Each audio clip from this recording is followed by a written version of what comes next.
Hello, and welcome to Spilling the Tea, the podcast where we dive deep into the cutting edge of confidential computing and AI. I'm Lisa Loud from Secret Network, and I will be your host today. Now, this isn't your typical podcast. Here, we explore the real tech shaping the next wave of Web3, from zero knowledge proofs and trusted execution environments to the frontier of privacy preserving machine learning. And today's guest brings serious firepower. John Camardo is the head of product management at Horizen Labs, where he focuses on applying zero-knowledge cryptography to solve real-world problems. He currently leads the product side of ZK Verify, a chain-agnostic modular blockchain dedicated to efficiently verifying ZK proofs. Welcome, John. Thanks, Lisa. I appreciate the very nice introduction there. Really happy to be here, and really excited to dive into the world of zero knowledge proofs. I've been with Horizen Labs for just over 4 years now. I wasn't actually in crypto before that. I was actually working in commercial banking prior to that as a product manager. I joined Horizen Labs kind of on a whim. I was trying to break into a different industry. I'm a big sports bettor. So I was actually trying to get into sports betting. Didn't work out for whatever reason. So decided that crypto was a pretty big gamble and something that I was at least somewhat interested in. And yeah, been working in product here for my entire time. I've worked on a bunch of different projects ranging from ERC-20 deployments on Ethereum and other blockchains to NFT projects. NFTs, as a side note, were some of my first passion in crypto. And now, yeah, I'm working on ZK Verify, which, as you mentioned, is a blockchain that's dedicated entirely and only to verifying zero knowledge proofs in the most efficient and innovative way possible. So really excited to dive in there and talk a lot more about the entire ZK space. Amazing. And you're leading product at Horizen Labs. I have to say that product manager is kind of my ideal job. It's my favorite job. I think it's such a creative job. It has tech elements to it, but also market elements to it. And it takes a certain kind of person to be able to design product and move it forward. And it takes a lot of product knowledge as well as market knowledge. So, in simple terms, can you tell us, why do zero knowledge proofs matter? And what problems are they solving today, not just in theory, but in the real world? Yeah, absolutely. I mean, we actually have been talking a lot. I mean, we've been working on ZK Verify for about a year and a half now, and at Horizen Labs, which is the labs company that I work for, we've been building with zero knowledge proofs, I think, since the inception of the company.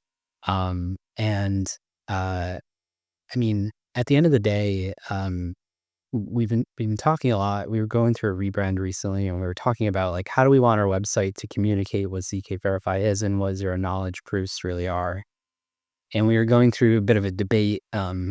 Couple of folks internally were wanting to talk about, like, trust verified and centering the whole conversation around trust.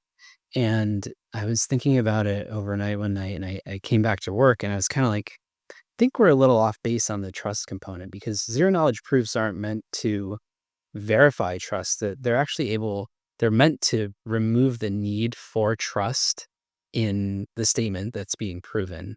So we actually went out with the tagline "Zero Doubt," and the idea there is we want to remove I appreciate that.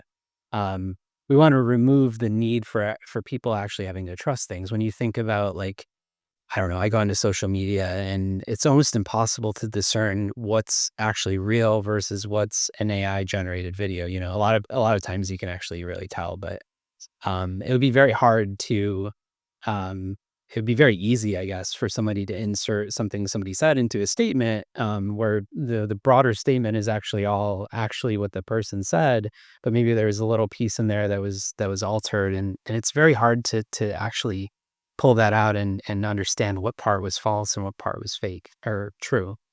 Um, so the idea with zero knowledge proofs is we want to remove the need for trust in a world where it's actually really increasingly, I think, hard to trust people. We don't actually meet face to face anymore. We don't build, rapport with people as much as we used to because of the sort of digital world that we live in now. I think zero knowledge proofs are going to play a very, very central and critical role to, again, removing the need for trust and creating a sort of zero doubt environment where people can, you know, gain certainty about the uncertain, I guess, to put it in a Yeah. super, super simple term. Yeah, what I like so much about that is we've kind of thrown around the term trustless for a long time in the blockchain industry, and I think it's very easy to misunderstand what trustless means, because people think, okay, there's no trust. Okay, that doesn't sound like a good thing. We're going ahead with zero trust. That's not exactly what we mean. So zero doubt is really clear. It's very hard to misunderstand what that means. I'm just curious, what do you think of the term trustless? I mean, I think to a certain extent, it it kind of maps to like the foundations of the industry as they were like before you had meme coins and blockchains like sprouting out of every, orifice of every other blockchain, right? If you go back to like the super basics, like it's all found the foundation of crypto is on mathematics. And so like, yeah, you're supposed to not have to trust like a bank. You can just trust that the math on chain is actually, guaranteeing that I own the private key that is associated with a certain balance of cryptocurrency in my wallet. And that when I sign a transaction with that private key, I'm able to transfer, value from my account to another account. I think as we've evolved as an industry, and I'm not saying I disagree with the way we evolved. I think it's great, and the innovation, is tremendous. But I do think like we've gotten a little bit away from the absolute foundations of all this stuff, and like not everything is trustless. Like when you're dealing with, for example, a sequencer on a rollup, for example, like you are trusting an entity to run that sequencer. So I do think we've gotten a little bit away from that, and again, that's kind of why we're super bullish here at ZK Verify and at Horizen Labs on zero knowledge proofs again because they just remove the need for trust. Um, Theoretically, remove the need for trust in a lot of the things that you would otherwise have to trust another entity or human or company for. Right. Yeah, that's a great point. Trustless does make sense in the original ethos of blockchains, origin story, I guess, but it doesn't as much make sense when we have so much media coverage of hacks and scams and rugs. And so if you say trustless, I think people are going to assume something different. But I do like what you said about zero doubt. ZD, ZD verify. There, I don't know, maybe we should go for a bigger rebrand. Yeah, right. So ZK Verify is pitched as chain agnostic and modular. Can you kind of give us some more detail about what that actually means for developers who are using it and people who are building on top of it? Absolutely. So, the sort of inception for the project was we have a strong foundation of zero knowledge proofs in cryptography at Horizen Labs, and we were looking across like where zero knowledge proofs used, and this was over a year ago. And the primary use case, besides for privacy, like in the context of like Zcash or historically another project under the Horizen Labs umbrella is Horizen. Horizen used to have a shielded pool which involved the zero knowledge proofs, which allowed you to privately transfer value from one address to another. So we were looking at what's the utility for zero knowledge, like what's the killer use case for ZK proofs outside of this privacy technology. And we were looking in particular at that point around zero knowledge rollups, which happened to be like kind of the only other use case for ZK at scale across the industry at the time that I'm talking about. And we were looking at the gas cost that was being the gas that was being consumed for every roll up proof that was sent to Ethereum, and it was pretty astronomical. And our thesis at that point was, Ethereum needs to scale because there is a problem of congestion on the L1. I remember back in NFT days when I was trying to mint NFTs, it was crazy how you would pay like hundreds of dollars in gas for an NFT that was priced at, zero point zero 0.01 ETH, which at that point was maybe, I don't know, $30 or $300. You're paying extraordinary gas costs for minting these things. And so we were seeing this sort of like movement out from Ethereum to these other layers. And we said, ZK rollups are really like the way that rollups should be built, where you can prove to Ethereum that every transaction that happened on a rollup was valid, and therefore, state transitions for all the accounts should be, implemented from block A to block B. Um, so we set out with the idea that we wanted to try to reduce that gas cost for these ZK rollups that we thought were going to grow tremendously. Fast forward to today, they haven't really done that, and we got some feedback from the rollups that maybe we were a little bit off base. But we started to expand our sort of thought process for ZK Verify beyond the ZK rollups. We said, hey, there's applications for ZK proofs in identity. There's applications in gaming if you want to prove fairness of a game or that a user achieved, the score that a leaderboard intact says they achieved. You can use zero knowledge proofs for all of these different things. Private DeFi, for example, hiding your trading strategy. So we expanded, the scope of the types of proofs that we could actually verify, but then we also started to branch out into not just considering Ethereum, but considering, getting our proof verification results to all of the blockchains that surround Ethereum and that are outside of the Ethereum ecosystem. And so now what you're able to do is you're able to, whether you're on Ethereum, Base, Optimism, Solana, you send your proof to ZK Verify for verification. ZK Verify includes that in a block gets finalized, and then the results go back to whatever chain or chains you want the results returned to. So what we've done here is, we're able to build this blockchain in a way where we've optimized the cryptography so gas costs collapse almost to zero, and we're able to disseminate results to whichever other blockchain. Or frankly, if you're in the Web2 world and you don't need results posted to a blockchain, you can just receive the verification results directly back to your application I and see. proceed however you see fit. Right. Okay, that makes sense. So, in essence, developers don't have to worry as much about interchain communication. It's just about verification.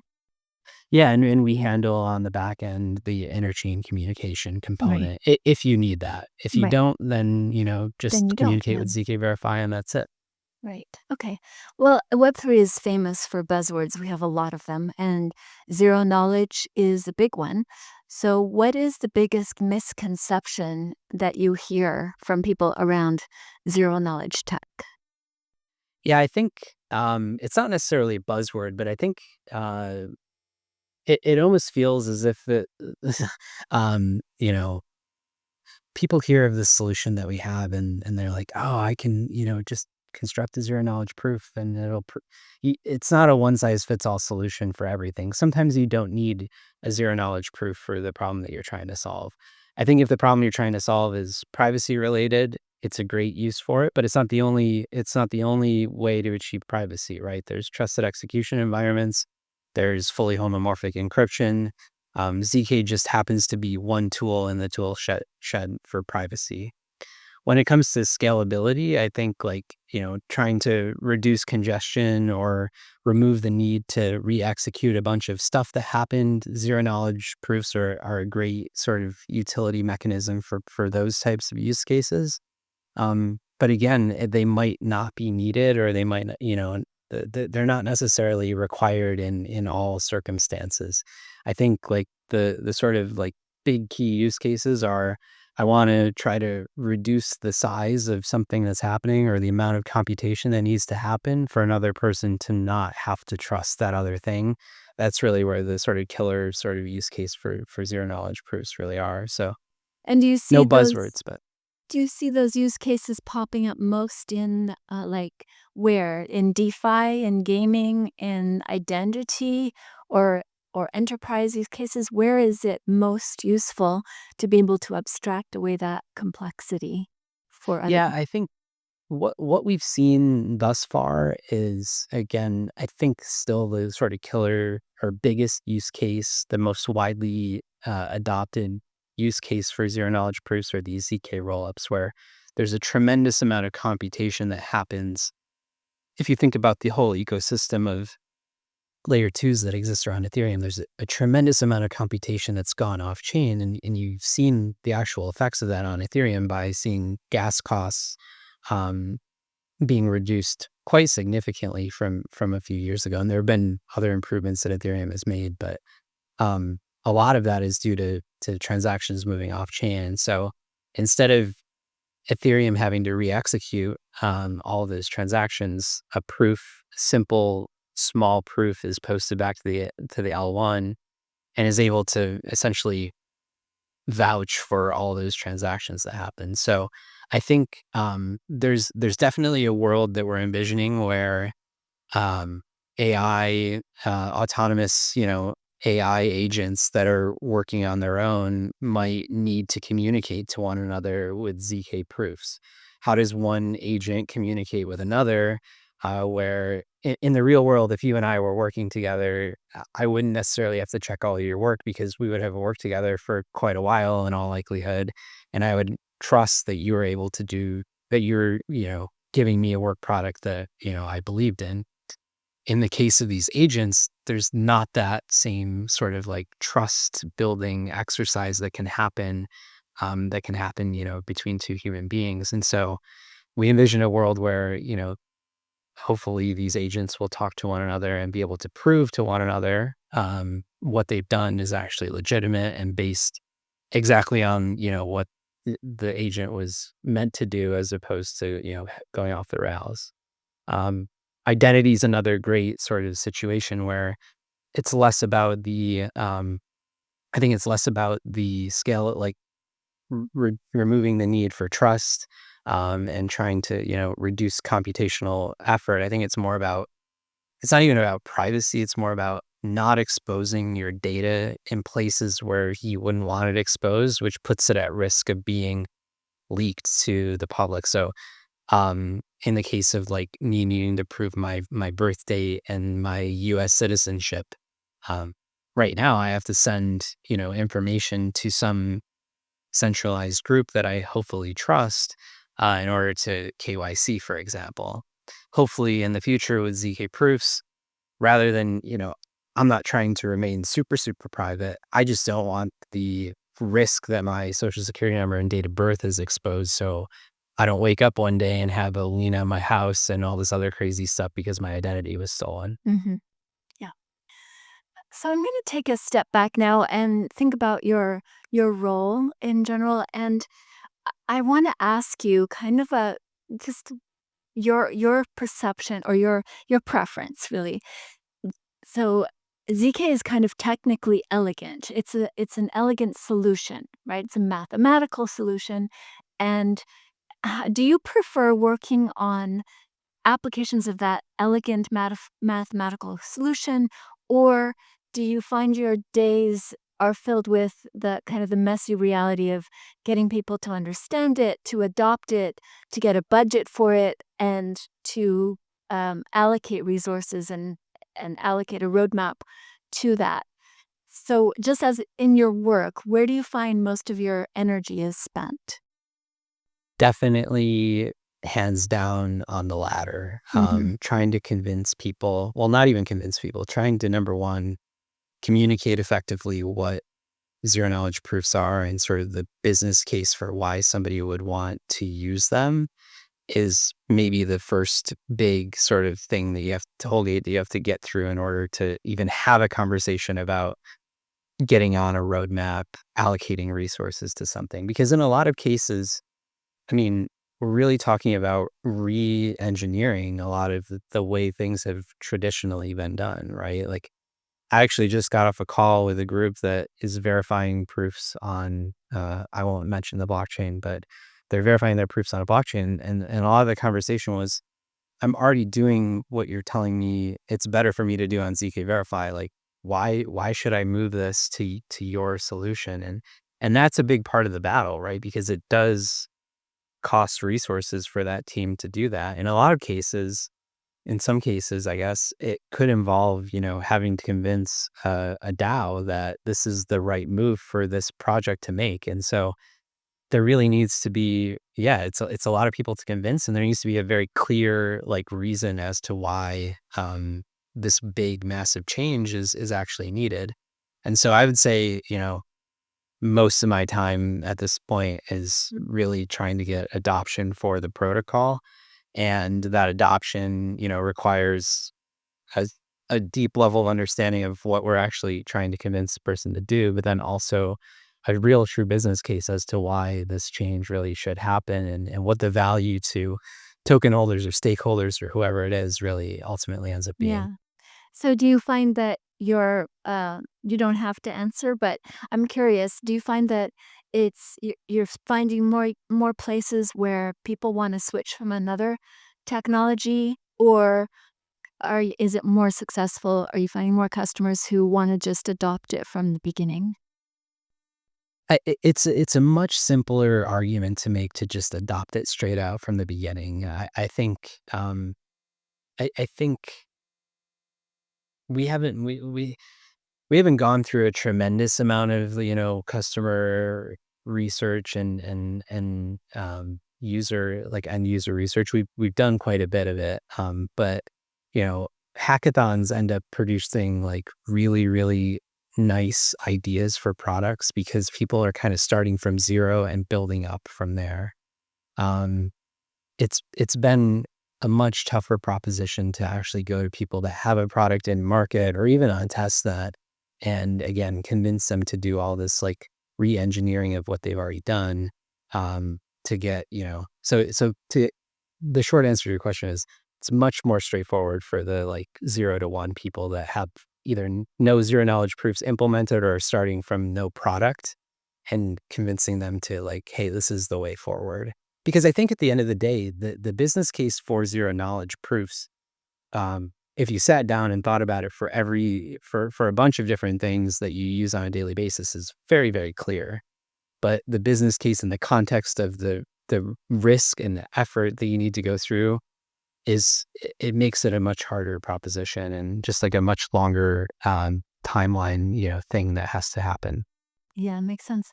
I'm gonna go completely off script here and just ask you, because I'm really struggling with the whole concept of hackathons. We've run hackathons at Secret Network for years, and what I'm finding recently is that we get a lot of projects coming in that are not really building. They're just kind of they're hackathon farming. And very few of those are actually turning into real projects. So I've gotten disillusioned about hackathons. And you mentioned that they come up with some nice ideas. I'm just wondering, how do you think hackathons are evolving in our blockchain world, and do they still play a role today?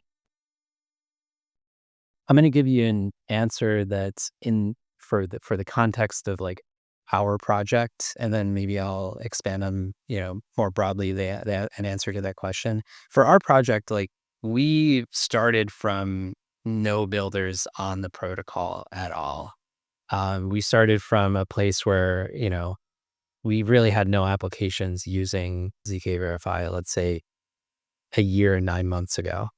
We were kind of trying to do some of our own, product development internally. But again, that's hard to devote resources to building like a proof of concept random product that uses ZK proofs. So we found a lot of success in hackathons and just generating a little bit of momentum for our project and being able to demonstrate potential use cases for zero knowledge proofs and showcasing the ways that ZK Verify would be used in the context of those ideas.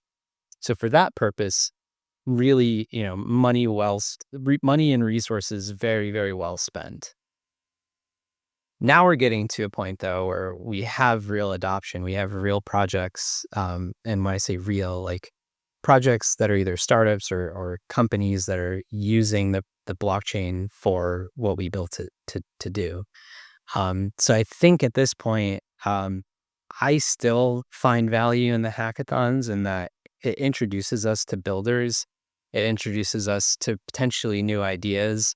And every time you go to some of these like bigger events, I was at ETH Denver 6, 7 months ago. And so you saw a lot of people like trying to combine different projects, and so you see some new stuff and you see some interesting things and you're introduced to different communities. And so I think that's valuable.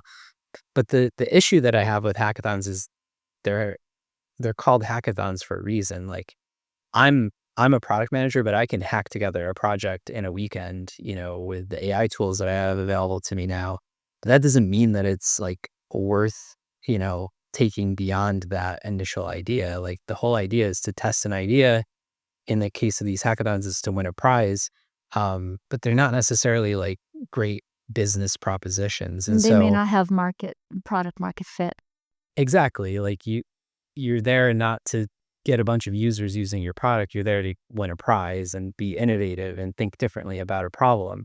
And so I think, what we've started to do is provide an outlet for those projects coming out of the hackathon, with grant programs and things like that. But, you know, the funnel starts out, I think, really, really wide and condenses to a very small thing very, very quickly because a lot of these ideas really just, are They're not, weekend you know, ideas. They're good for exactly, weekend. Yeah. exactly. Right. Do you find that, so we're kind of in a dynamic and innovative space, bleeding edge of technology in some cases. Do you find that you run into conflict about which features you want to implement in the product first, like how to prioritize those? Or is it pretty clear what's necessary next? Personally, I'm an incredibly opinionated person, and anybody that works with me knows that. So it's pretty easy for me to get certainty like relatively quickly. And when I say certainty, I mean just in the context of my own brain. Like I mentioned before, I'm a big sports bettor, so I tend to like be able to weigh risk reward very easily, and it's relatively straightforward for me. But in the context of this world that we live in with ZK Tech, it's actually incredibly tough. I can give you a little anecdote. We implemented a verifier for a risk zero. I was going to say ZKBM and not name them, but anyway, um, I did. So we'll go with it. Um, they've released a new version almost every 2 weeks, and so being able to keep up with the iterations that they're going through so we can accommodate new like, any additional customer needs has been very challenging to weigh with, all of the other things that we could potentially build. Like, how many resources do I wanna spend keeping this one thing updated versus trying to build for the next big thing that we see? It does make it very, very challenging because, it's so rapid how things change and how quickly, the whole conversation around the new narrative of, we went from AI to prediction markets to who knows what's next, everything just changes so quickly. It Right. is very challenging. So a lot of what I talk about in mentoring people is how to lead in a time and space where things are so full of chaos. So, what have you learned about leading teams in a space where the rules change, the standards change, the vocabulary even keeps changing so quickly? Communication is like the most key thing in the world, like especially like again in this totally virtual world where, I see 2, 3 humans that I work with daily and the other 45 I see only, you know, through a computer screen. Communication is incredibly, incredibly important. But I think like in general, people are very, very, it's very, very hard for people to deal with uncertainty. And so what I try to do is boil everything down to like what I know for certain and then separate everything else out to like stuff I don't know for certain, but that I can sort of quantify in terms of risk. And so I try to, boil things down to simple terms as possible, saying, we know all this for certain, and, we can kind of take that and build upon that and say, all right, what's all the uncertain stuff and how much risk does it really add versus how much reward does it add? And if, there's enough reward for the risk that we're taking on, probably makes sense to do it. But if there's not, then, we can kind of kill it and move on and focus our energy on the next big thing that we need to decide, which, is kind of happening very, very frequently, Mhm. especially very recently for us as a project. And so you There's a kinda lot pull of your big teams things. on along with you on believing in the next thing, I guess, is what you're saying. Absolutely. Yeah. I mean, that's the other big sort of piece here is you really have to have a perspective on where things are going and not just follow the crowd. Like following the crowd is something that I prefer not to do because I just don't think there's enough upside to doing what everybody else is doing. And so kind of having a little bit of a contrarian opinion and finding that like building a case for like a maybe off the beaten path strategy is another very Right. important aspect of all this. And do you actually discuss that with your teams, in on a weekly basis, like, why you're doing what you're doing and what you see as being the next thing? Or is it I mostly I just try to ground I try to ground most of our discussions into like not just like here's what we're doing, but like here's the big why as to what we're doing here, you know.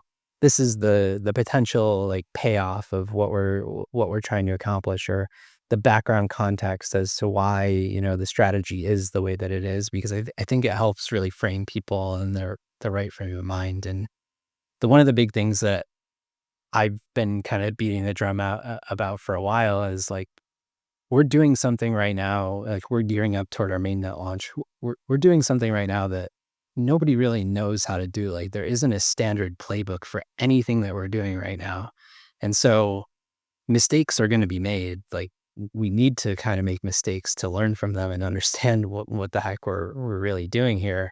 So make the mistake, try to make a good decision, number one, right? Really try to weigh that risk reward, but don't get too bogged down on being, incredibly flawless in your decision making because we just have no idea what we're doing. Like we can look at what others have done and we can learn from all that. And I'm not saying cloud all that out. Like absolutely look at all that stuff, but don't spend, weeks and weeks and weeks trying to figure it out because you're probably not going to get any certainty from, learning from all of everybody else's right. mistakes. Like I'm sure your teams appreciate the permission to make mistakes. I think that's a big thing. it's incredibly important. It's Yeah. incredibly important in my opinion. Otherwise, you don't venture outside the norm. So, where do you see zero knowledge cryptography having the biggest impact on our culture, our society over the next 5 years?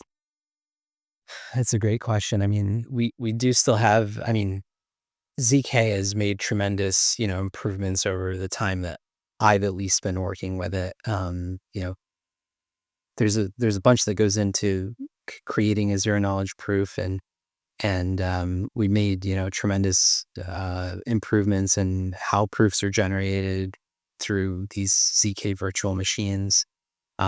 Proving time has come down quite tremendously, and that's all the mathematics that go into actually generating these proofs. And we're working on the very tail end of that, which is the verification, and we're trying to make that as efficient as possible. So I think there's still a little bit of ways to go before, ZK proofs hit the mainstream because um, right now, you can't necessarily create a proof on your iPhone or Android phone. The amount of work that's needed to go into these things is quite a bit, and it could take minutes on your phone. And in a lot of cases, you need proofs to be generated in less than a second in order to perform whatever action you're trying to perform. But I do think that there is a world where almost every action that I perform, at least on the internet, involves some kind of zero knowledge proof. Like I'd be able to potentially prove to somebody that something that's needed for my credit score, for example, like total assets or number of delinquent, payments or whatever the case is all, proven via these zero knowledge proofs. And so I envision a world where there are potentially trillions of proofs generated each year. Almost every interaction that you do on the internet, where you don't want to expose something or you want to prove to somebody something without, having to reveal underlying details or just without having them to go through the extra work to reconstruct what you did, all involves a ZK proof. And, we're hoping that because of that huge volume and because the blockchain ecosystem as a whole probably can't handle that all today, ZK Verify will be the solution for the future. And that's why we're so bullish on, ZK Verify and just the zero knowledge industry in general. Amazing. Thank you for sharing all your insights. To close off, just one last question. If you could spill the tea on one hard truth about Web3 product development, anything about it, what would it be? It's really, really difficult to do. Uh, um, and I think the sort of like rationale for me saying that is, in particular, in building a blockchain protocol, you're you're having to cater to like a bunch of different stakeholders that you wouldn't necessarily otherwise have to do. Like if I'm building a game app on my iPhone, like yeah, I need to be worried about getting the app into the App Store, and so I do need to concern myself a little bit with Apple and regulation. But my primary customer is like the end user who is a gamer who is like a known quantity and entity, and that I can go out and actually talk to those people. Not that I can't do that in Web3, but in Web3, I'm building a protocol right now that is kind of a B2B protocol. So I have to sell to, you know, other businesses and companies that have products that they need to retrofit into this thing. I need to build a community of people that are going to hold the token because they need to vote on, how we're going to spend treasury funds and how we're going to implement new, things into the protocol. I need to concern myself with regulation, and I have to do that across the entire world as opposed to maybe just one particular geographic area. And so the scope of like what you need to actually know and do is tremendous when you think about it in the context of Web3. And so I think it's just really it's a different animal than what I was traditionally used to, which is working on a product that I was building for other employees of the company that I worked for. Mhm. And I could go and, knock on their Talk to door and them. talk to them about it, Yeah. super easily. Yeah, you Now I have have to to go start to the conversation now with, "What is this thing that I'm building for you, and what problem does it solve that you don't even know you have yet?" exactly. And not only that, I have to go through Discord and Telegram and X Right. and, In different conferences time and all this zones. other crazy and different time zones. Yeah, Yeah. it's a huge it's the scope is just totally different. It's a whole paradigm shift. Well, thank you so much, John, for being with us and sharing your wisdom and your experience about ZK Verify and being a product manager in Web3. Appreciate having you on the show today. Thank you so much. And thank you to everyone who's listening. If you have questions, send them in. I'm sure John will be happy to provide more insight and wisdom. How can people reach out to you and follow you, John? Yeah, absolutely. First of all, thank you. It was a pleasure to be on here, and thanks everybody for listening. The project is ZK Verify. The X handle is at ZKB Protocol. I'm at John underscore Camardo. You should be able to find me pretty easily in X. Join our Discord, join our Telegram. Get excited about, we're launching in a couple weeks on mainnet, and get involved with the project. Read our docs, reach out. I'm available through all those different platforms that I mentioned before. Amazing. Thank you so much. Great conversation and have a great day. Appreciate it.